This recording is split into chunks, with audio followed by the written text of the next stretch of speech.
सवाल नंबर 26 देखें, नहीं सॉरी सवाल नंबर 25 है। 25 में देख, किसी ऊर्ध्वाधर मीनार की चोटी का भूमि पर स्थित किसी बिंदु से उन्नयन कोण 60 है। पहले बिंदु से 10 मीटर ऊर्ध्वाधरता ऊपर एक अन्य बिंदु पर उसका उन्नयन कोण 45 है। मीनार की ऊंचाई ज्ञात कीजिए। चलो देखो इसका चित्र बनाओ। सवाल नंबर 25 डाल दो यहाँ पर।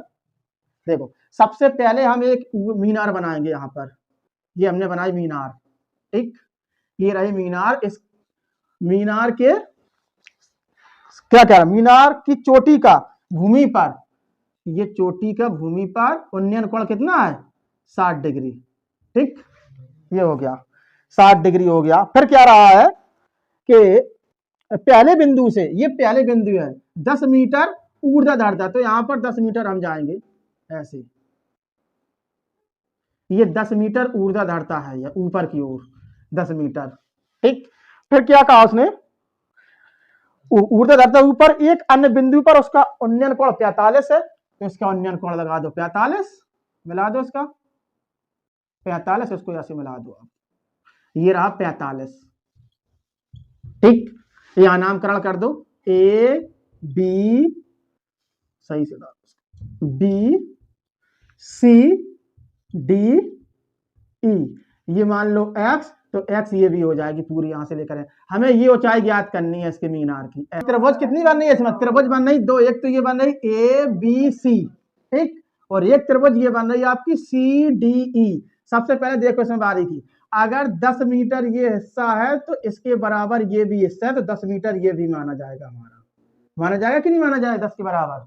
इसको लिख सकते हो आप 10, यहाँ ये इसके बराबर, तो इसको लिख सकते हैं 10 मीटर। तो हम चलेंगे अब त्रिभुज ए बी सी में, तो यहाँ लिखेंगे हम त्रिभुज ए बी सी में, तो यहाँ क्या बन के आ जाएगा लंब, लंब पूरा हो जाएगा ये पूरा, तो हमें इसको मान लेंगे हम पूरी यहां से लेकर, रुक जा पूरी ना मान लो, रुक दीजिए 1 मिनट। अब इसको यहां से इसको मान लो, अब ये निकाल, इसको एच मान लो, क्योंकि इतना हिस्सा तो 10 हो गया, तो इतना हो जाएगा एच। जब हम एच निकाल लेंगे तो दोनों को जोड़ देंगे तो पूरा हिस्सा निकल आएगा अपना। मीनार की ऊंचाई पूछेगी ना हमसे, चलो बड़ा मटका नहीं, देखो इसको त्रिभुज एबीसी में, तो हम लिखेंगे यहाँ पर लंब अपना कितना हो जाएगा, ये हो जाएगा पूरा यहाँ से लेकर यहाँ तक। तो लिखो यहाँ पर tan 60 बन रहा है इसमें, tan 60 बराबर h प्लस 10, h प्लस 10 और आधार हो जाएगा आप x। tan 60 का मान √3 बराबर h प्लस 10 बटे x। कैची गुणा लगाओ तो ये हो जाएगा आपका x √3 बराबर h प्लस 10, तो x बराबर निकल के आएगा h प्लस 10 बटे √3, ठीक, इतना आ गया। अब चलेंगे हम त्रिभुज सी डी ई में, ठीक, यहां से लिखो त्रिभुज सी डी ई में, ठीक है। तो यहां पर हमारा लंब कितना है h है, सिर्फ ये कितना है h, और आधार यही हो जाएगा। तो यहां लिखेंगे tan 45 डिग्री बराबर h बटे x। tan 45 का मान 1 बराबर h बटे x, ठीक है। तो यहां से लिखो आप x बराबर h, समीकरण नंबर 2, ठीक है। यहां से आप लगा दो, इसमें लिख सकते हो समीकरण 2 में x का मान रखने पर, x का मान रखने पर, ठीक है, x का मान रखने पर ये 10 है। चलो अब हम इसमें x का मान लगाएंगे तो x का मान हो जाएगा आपका h प्लस 10 बटे √3 बराबर h। क्या चीज गुणा करो इसका, तो क्या निकल के आएगा आपका, ये हो जाएगा आपका h प्लस 10 बराबर h √3।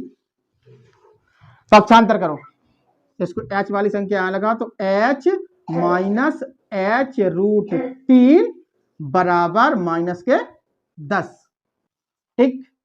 तो यहां लिखो आप, यहां लिखेंगे हम, क्या हो जाएगा इसमें ले लो आप माइनस का h कॉमन, ठीक है, ताकि ये माइनस कट सके। तो हमने ले लिया माइनस का एच कॉमन, तो ये हो जाएगा, ये होगा, ये चीज चली जाएगी माइनस में, ये वाली एच, तो एच से एच माइनस का ये हो जाएगा आपका बराबर माइनस के 10, माइनस माइनस से कट गया तो ये निकल के कितना आ जाएगा, एच बराबर 10/√3 माइनस 1। अब इसका कर दो परमीकरण, इसका कर दो यहां से परमीकरण, तो इसमें लगा दो गुणा √3 + 1 और √3 + 1। ठीक, परमीकरण करो तो कितना निकल के आएगा, ये बराबर में निकल के आ जाएगा 10√3 + 10 बटे में 2। ठीक, इसमें ले लो आप कॉमन, तो यहाँ h बराबर कॉमन ले लो, इसमें 10 कॉमन आ रहा, 10 हमने कॉमन ले लिया तो बचा √3 + 1 बटे 2। इसको काट दो 2 पंचे 10, तो ये निकल के आ जाएगा 5 ब्रैकेट में √3 + 1 मीटर। ये हमारी निकल के आ गई h निकले आए। अब भैया इनको आपस में दो जोड़, क्योंकि ये तो पहले से 10 मीटर है, h का मान लगा दो, पूरी हमारी BC निकल के आ जाएगी। तो चलो अब यहां से हमारे पास h आएगी तो हम पूरी BC निकालेंगे यहाँ, ठीक है, यहां से हम इसको सॉल्यूशन करेंगे। तो देखो BC बराबर क्या लिखेंगे हम, BC बराबर लिखेंगे B + CE, ये तो लिखेंगे हम। तो लिखो यहां पर BE + CE, तो अपने पास BC बराबर निकल के आ जाएगा, B पहले से दे रखा है 10 प्लस जो H निकली है CE कितनी निकली है 5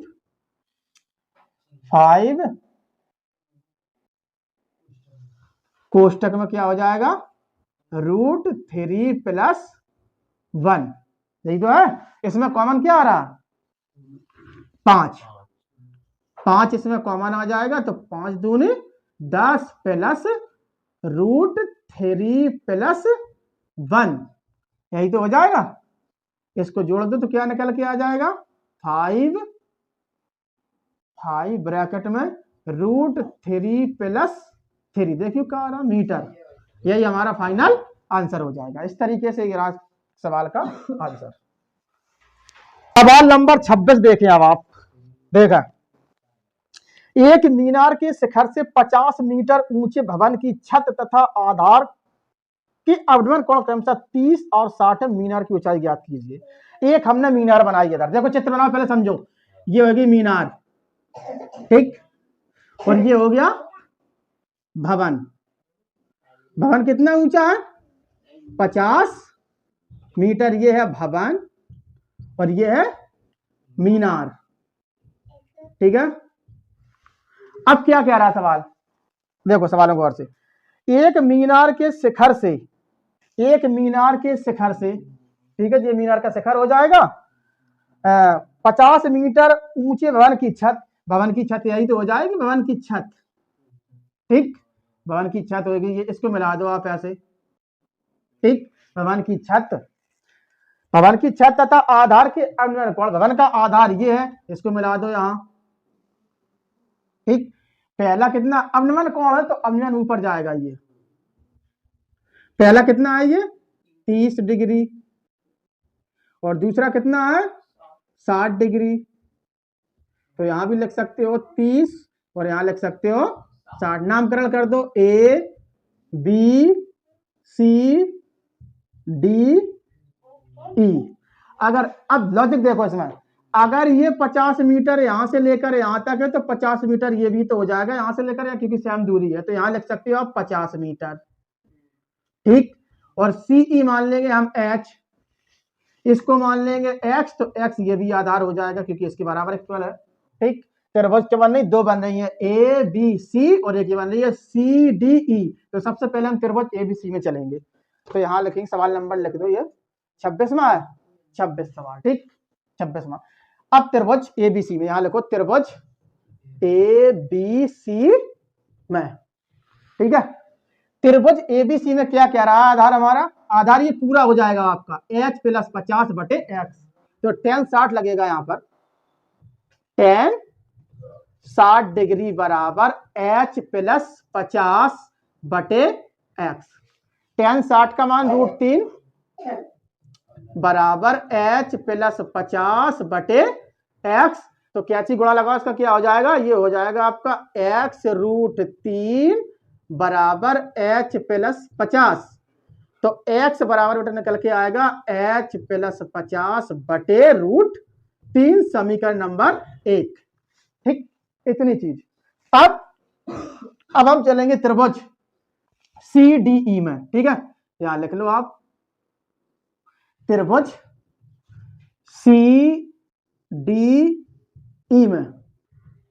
ठीक, तो त्रिभुज CDE क्या कह रही है, तो इसका लंब कितना है h और आधार है x। अब इतने वाले हिस्सा से मतलब नहीं है, यहां चल रही जो त्रिभुज यहां बन रही है, तो यहां लिखोगे आप tan 30, क्योंकि ये वाला कोण 30 का बन रहा था, अनुमान कोण। तो tan 30 डिग्री बराबर h बटे x। tan 30 का मान 1 बटे रूट 3 बराबर h बटे x। तो निकल के आएगा x बराबर h रूट 3, समीकरण नंबर 2। अब इसमें रख दो मान, यहां लिख दो समीकरण 1 2 में x का मान रखने पर, समीकरण 2 में x का मान रखने पर। ठीक, जब हम मान लगाएंगे x का, तो x का मान अपने पास ये h प्लस 5 बटे रूट 3, तो ये हो जाएगा h प्लस 5 बटे रूट 3 बराबर h रूट 3। इसके नीचे एक मान लो तिरछा, क्या चीज गुणा कर दो इसका, तो क्या हो जाएगा आपका, ये हो जाएगा 3h। इसका गुणा करेंगे, रूट का गुणा करेंगे तो 3 हो जाएगा, h बच जाएगा। 3h बराबर h प्लस 5, तो ये बन के आ जाएगा आपका 3h माइनस h बराबर, सॉरी 50 था यहाँ पर, रुक जाओ ध्यान दे, ये 50 था, 5 लग गया, सॉरी ये 50 था यहाँ पर 50। ठीक, ये 50 था, तो ये निकल के आएगा 3h में से एक h चला जाएगा, तो ये कितना हो जाएगा, ये हो जाएगा आपका 2h बराबर 50। अब इसका यहां करेंगे हम, तो ये निकल के आ जाएगा h बराबर 50 बटे 2 का भाग लगाएं, तो ये निकल के आएगा 25। h बराबर हमारी निकल के आई 25 मीटर। हमें ज्ञात क्या करना है, मीनार की ऊंचाई। तो मीनार की ऊंचाई पूरी ये है BC प्लस CE, तो हम लिखेंगे मीनार की ऊंचाई h बराबर, सॉरी मीनार की ऊंचाई पूरी है जी BC बराबर ये है आपका BE प्लस CE। तो यहां से लेकर यहां तक मीनार की ऊंचाई हो जाएगी हमारी। तो B अपने पास कितना था, B है 50 और C है 25, टोटल निकल कितना हो जाएगा 75 मीटर। तो ये निकले, यहाँ पर हो जाएगा आपका h प्लस 50, थोड़ी इसमें गलतियां होगी, 5 नहीं था, ये 50 से लेकर यहाँ तक कितनी निकली है, ये निकली है अपनी 75 मीटर। तो यही हमारी हो जाएगी मीनार की ऊंचाई। इस तरीके से रहा इसका फाइनल आंसर।